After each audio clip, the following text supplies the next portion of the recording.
You ever been in one of those text arguments that just goes completely off the rails? You start talking about one thing, and then suddenly, minutes later, it feels like you're arguing about something from a totally different universe? Well, today, we're going to do something interesting. We're going to dissect one of those conversations, message by message, to really understand the anatomy of how these modern disagreements fall apart so quickly. So how do we get from a simple shared video to a complete communication meltdown? Here's the roadmap for what we're breaking down. We're going to start with the spark, the one video that started it all. Then we'll hit a fork in the road, where things diverge. We'll watch the pivot to propaganda, where the topic changes completely. Then it becomes a dialogue of the death, and it all wraps up with the unanswered question. All right, so every fire starts with a spark, right? In this argument, it all began with something we see on our feeds every single day. A viral and pretty controversial video. Okay, so it all kicks off at 10:46 p.m. One person sends a video. It's footage of an ICE agent fatally shooting a woman in a car. And they ask a really direct question, based on what they think they saw. This one question right here is what sets this entire tangled mess in motion. And this is where things immediately, and I mean immediately, go sideways. In response to that question, we don't get a simple yes or no. Oh no. Instead, we get two fundamentally different realities of what the video even shows. The first response is instantly emotional, and it's super dismissive. It doesn't just disagree, it actually frames the other person's view as something worthy of pity, kind of suggesting they're seeing things that just aren't there. And the original sender just doubles down, questioning the other person's basic perception. It's kind of wild when you think about it. Both of them have watched the exact same footage, but they can't agree on the most fundamental action that happened in it. And boom, there it is. We're not even a few messages in, and this huge chasm has opened up between them. There is no shared reality. One person sees an attack, the other one doesn't. This is that fork in the road, and the whole rest of the conversation just unravels from here. So when you can't even agree on basic facts, where do you go from there?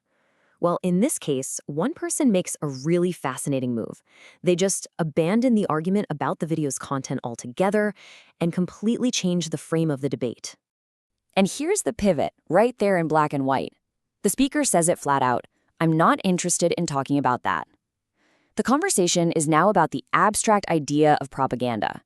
The what happened has been totally replaced by the why it's being shown, or at least one person's theory of why.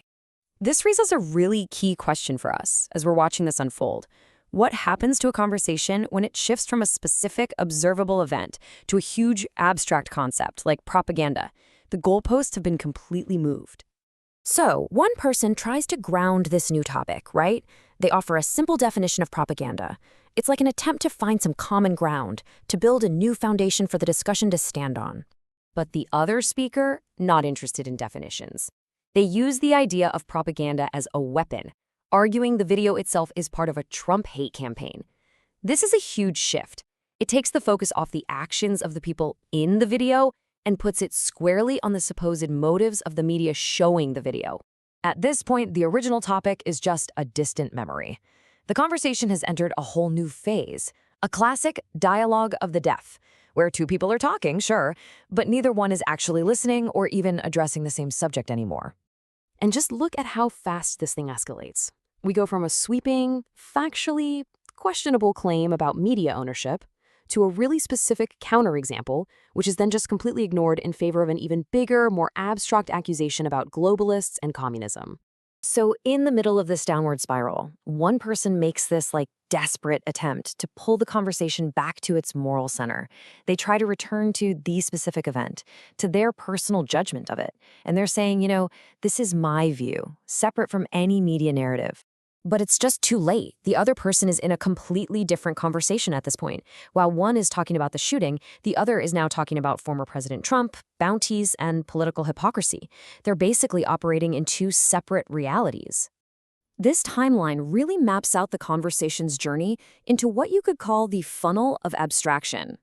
It starts with something concrete and specific, a video, and in less than an hour, it has funneled all the way down into this huge, unresolvable conflict about global ideologies.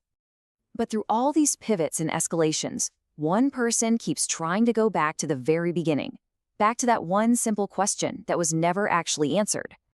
Again and again, this simple question gets asked. It's like they're throwing out a lifeline, trying to pull the conversation back to the original point, to try and reestablish some kind of shared reality, or at least a shared topic.